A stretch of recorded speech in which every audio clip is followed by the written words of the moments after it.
Hivi unawafahamu Bonnie and Clyde? Nadhani hili ni jina ambalo lipo katika vichwa vingi vya habari mitandaoni, hasa yanapokuja masuala ya mahusiano na mapenzi. Hawa ni watu ambao wanazungumzwa zaidi ulimwenguni. Lakini pia kuna kapo ya Fred and Rose. Hawa ni kutokea Uingereza, nao wanatikisa kweli kweli. Ni moja kati ya simulizi ambazo zinasisimua. Hawa umaarufu wao ulitokana na matendo yao ya kiharifu. Yaani hawa ni wapenzi walioshiriki katika matendo ya kikatili ambayo yaliwacha ulimwengu na mshtuko mkubwa. Chini ya mwamvuli ama kivuli cha mapenzi, walitekeleza matukio ya kinyama yakibaki katika historia. Hapa tutazungumzia kina cha hadithi yao kwa undani. Yaani tutaizungumzia kapu ya kwanza ambayo ni Bonnie Parker and Clyde Barrow kutoka Marekani, ambao wanafahamika kama Bonnie and Clyde. Nadhani sio mara ya kwanza kusikia kapo hii, lakini swali ni je, unajua kwa nini kapo hii imepata umaarufu mkubwa zaidi duniani? Kapo nyingine ni ya Fred and Rosemary West. Hawa ni kutoka Uingereza ambao wanafahamika kama Fred and Rose. Sasa tutaanza kuiangazia Bonnie and Clyde, kisha tutamalizia na Fred and Rose. Kabla ya kuanza ni kuombe kusubscribe YouTube channel yetu ya Dino Television kwa kugusa alama nyekundu chini ya video hii iliyoandikwa neno subscribe. Hebu sasa tuanze. Tukianza na kapo ya kwanza ya Bonnie Parker na Clyde Barrow, yani Bonnie and Clyde. Bonnie Elizabeth Parker alizaliwa mnamo Oktoba 1 mwaka 1910 na kufariki Mei 23 mwaka 1934. Na Clyde Chestnut Barrow alizaliwa Machi 24 mwaka 1909 na kufariki Mei 23 mwaka 1934. Hawa walikuwa ni wapenzi. Walikuwa ni ishara ya upinzani na kutojali sheria katika kipindi kigumu cha mfumuko wa bei nchini Marekani, yani Great Depression. Bonnie Parker alizaliwa katika mji mdogo wa Rowena, Texas. Alikuwa ni msichana mdogo, mzuri na mwenye haiba, akipenda kuandika mashairi kabla ya kukutana na Clyde. Alikuwa ameolewa akiwa na miaka 16, lakini ndoa yake ikafeli. Na Clyde Barrow ni mzaliwa wa Tellico, Texas. Alikulia katika familia maskini sana. Tangu utotoni alikuwa na tabia ya uhalifu mdogo mdogo, akifanya wizi wa magari na wizi wa maduka. Alikuwa tayari amekamatwa mara kadhaa na kuonja jela.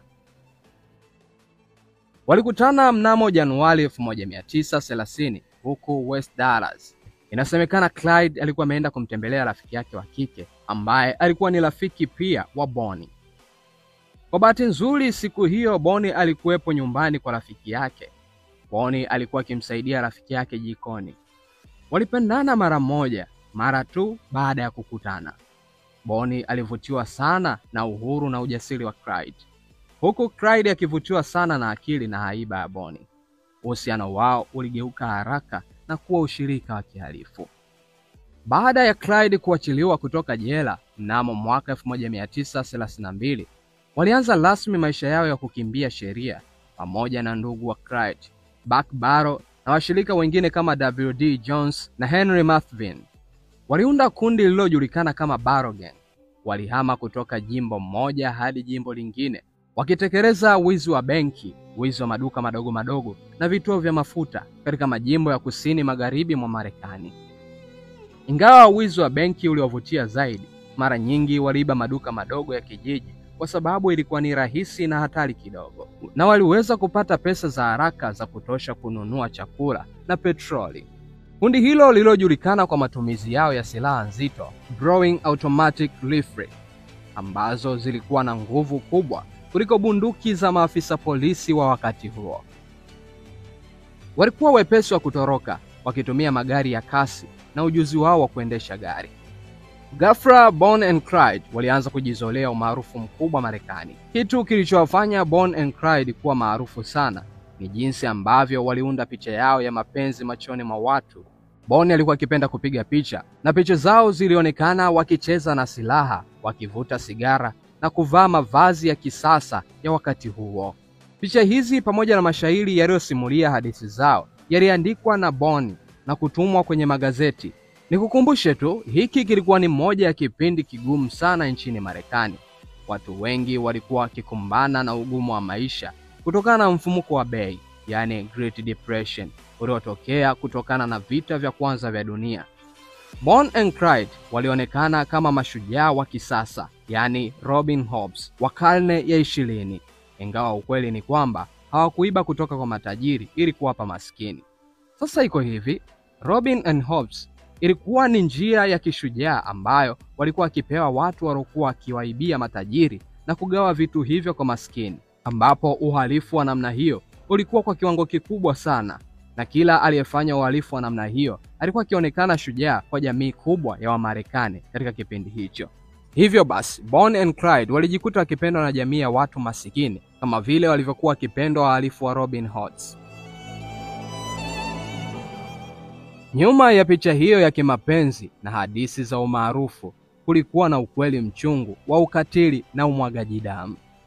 Geng la Barrow lilihusika katika mauaji ya angalau maafisa 9 wa polisi na raia kadhaa. Waliwatoroka polisi mara kadhaa, jambo lililoendeleza hadithi yao ya kutoweza kukamatwa na kuongeza hofu kwa jamii na serikali.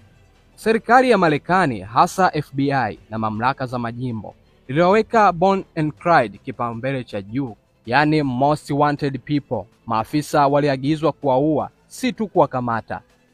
Mnamo Mei 23 mwaka 1934, giza likatanda juu ya kapo hiyo maarufu. Baada ya miaka miwili ya kukimbia na kusababisha hofu, Bonnie and Clyde walinaswa kwenye shambulio la kuvizia lililopangwa kwa uangalifu na maafisa 6 wa polisi huko Bienville Parish, Louisiana.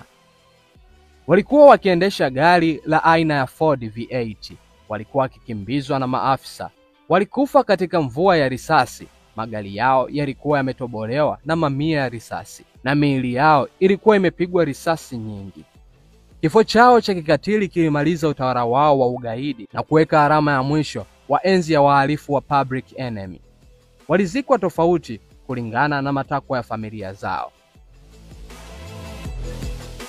Kifo chao kilizua hadithi tofauti na mitazamo tofauti, wengine wakihisi walipaswa kupata nafasi ya kujitetea kutokana na makosa yao, na wengine wakiona ilikuwa ni sahihi, jambo ambalo limezidi kuwapa umaarufu mkubwa, na wakibakia na picha ya kuwa mashujaa waliowatumikia mapenzi, ambao walipendana kweli kweli hadi kifo chao kuwakuta wakiwa pamoja, pasi hata na mmoja kumkimbia mwenzake. Na ndo maana hii inabaki kuwa story ama hadithi ya ushujaa katika mapenzi, na mapenzi ya kweli ambayo yalionyeshwa na wapenzi hawa wawili, yani Bonnie and Clyde. Hadithi ya Bonnie and Clyde imebaki kuwa sehemu muhimu ya utamaduni wa Marekani na imeendelea kuwavutia umma. Wametajwa katika filamu nyingi, maarufu zaidi ikiwa ni ile ya mwaka 1967 iliyoigizwa na Faye Dunaway na Warren Beatty, ambayo ilisaidia kurudisha umaarufu wao. Lakini pia kuna vitabu, nyimbo na vipindi vya television ambavyo viliandaliwa kwa ajili ya kuwaenzi na kuizungumzia hadithi yao. Wanawakilisha mvutano kati ya uhalifu na haki, na jinsi hata wahalifu wanavyoweza kujenga taswira ya kusisimua machoni mwa umma, bila kusahau athari za maafa zilizosababishwa kwa maisha ya watu wasio na hatia. Hadi leo wanawakumbusha watu jinsi hali ngumu za kimaisha zinavyoweza kuchangia katika kuibuka kwa uhalifu. Sasa baada ya kumalizana na Bonnie and Clyde, hatuja kuacha, bado kuna hadithi ya Fred and Rose. Hii ni moja kati ya hadithi bora kabisa ambayo nadhani hupaswi kuikosa. Kabla ya kuendelea, ni kuombe kusubscribe YouTube channel yetu ya Dino Television kwa kugusa alama nyekundu iliyoandikwa neno subscribe hapo chini ya video yako. Kisha tuendelee. Kapo yetu ya pili ni ya Fred and Rosemary West. Hawa ni kutokea Uingereza. Frederick Charles West alizaliwa Septemba 29 mwaka 1941 na kufariki Januari 1 mwaka 1995. Na Rosemary Pauline West alizaliwa Novemba 7 mwaka 1953. Walikuwa wanandoa wenye asili ya Uingereza ambao walitekeleza mauaji mabaya na mateso ya kikatili yaliyofichwa nyuma ya milango iliyofungwa ya nyumba zao. Kisa chao ni mojawapo ya visa vya kutisha na vya kutatanisha katika historia ya jinai ya Uingereza, ikifichua kiwango cha juu cha uovu na udanganyifu ndani ya familia. Fred West alikuwa na historia ndefu yenye giza ya unyanyasaji na uhalifu kabla hata ya kukutana na Rose. Tangu utotoni alikuwa amepitia unyanyasaji na alionyesha dalili za matatizo ya kisaikolojia. Alikuwa tayari ameshukiwa kwa ubakaji na mauaji mengi yaliyokosa uthibitisho, ikiwemo mauaji ya mke wake wa kwanza Catherine Lena na binti yao Sherman West, ambao miili yao haikuwahi kupatikana mwanzoni. Alikuwa amezalisha watoto kadhaa kutoka kwenye uhusiano tofauti na alionyesha tabia za kudanganya na kudhibiti. Rosemary Rose Pauline Letts alikuwa ni msichana mdogo mwenye umri wa miaka 15 tu alipokutana na Fred, ambaye kipindi hicho yeye alikuwa na miaka 27 mnamo mwaka 1969. Rose alikulia katika mazingira magumu ya unyanyasaji na alikuwa na matatizo ya kisaikolojia tangu utotoni. Alikuwa amechoka na maisha yake ya nyumbani na alikuwa akitafuta kimbilio. Fred alimshawishi Rose kwa aiba yake ya uongo na alitumia udhaifu wake kumdhibiti. Walifunga ndoa mnamo mwaka 1972 na uhusiano wao ukawa ni msingi wa ukatili usioelezeka ambao uliendelea kwa miongo kadhaa. Wanandoa hao walitekeleza uhalifu wao mkuu nyumbani kwao, 25 Cromwell Street huko Gloucester. Hapa ndipo walipobaka, walipotesa na hatimaye kuwaua wanawake na wasichana angalau 10. Ingawa idadi halisi inaweza kuwa kubwa zaidi, waathirika wao walijumuishwa binti wawili wa Fred kutoka katika ndoa zake za awali, Sherman West na Heather West, pamoja na wanawake wengine vijana waliokuwa wakitembea barabarani au waliokuwa wakitafuta makazi. Walitumia mbinu za udanganyifu kuwavuta waathirika wao nyumbani kwao, na mara kadhaa walipokuwa ndani walikumbana na jinamizi lisioelezeka. Uhalifu wao ulikuwa wa kinyama, walikuwa wakibaka mara kwa mara, wakitesa kwa njia mbalimbali na hatimaye kuwaua. Miili ya waathirika wengi ilifichwa kwa uangalifu mkubwa. Walizika baadhi ya miili katika bustani yao, chini ya sakafu ya jiko na hata kwenye kuta za nyumba, jambo lililowafanya wasigundulike kwa miaka mingi. Nyumba yao ambayo inaonekana kuwa ya kawaida kwa nje ilikuwa imegeuka kuwa chumba cha mateso na makaburi ya siri. Uhalifu wao uligunduliwa kwa bahati mbaya mnamo mwaka 1994. Binti mmoja wa West alitoa taarifa kwa polisi kuhusu unyanyasaji na kupotea kwa dada yake Heather. Polisi waliamua kufanya uchunguzi kamili kwenye nyumba yao.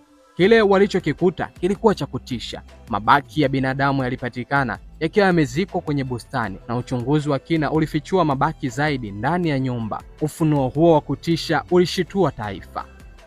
Fred West alishtakiwa kwa mauaji 12 na Rosemary West alishtakiwa kwa mauaji 10. Kesi yao ilivutia umakini mkubwa wa vyombo vya habari na maelezo ya ukatili wao yalichapishwa kila mahali. Ilikuwa ni vigumu sana kwa umma kuelewa jinsi gani vitendo kama hivyo vingeweza kufanyika kwa miaka mingi bila kugundulika, na jinsi ambavyo wanandoa hao walivyoweza kushirikiana katika ukatili huo. Fred West alijinyonga gerezani mnamo Januari 1 mwaka 1995 kabla ya kesi yake kuanza.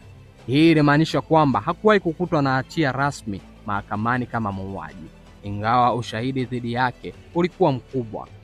Rose West alishtakiwa na kuhukumiwa kwa mauaji 10 mnamo Novemba 1995. Alihukumiwa kifungo cha maisha jela na agizo la whole life order, likimaanisha kuwa hakutakiwa kuachiwa kutoka gerezani.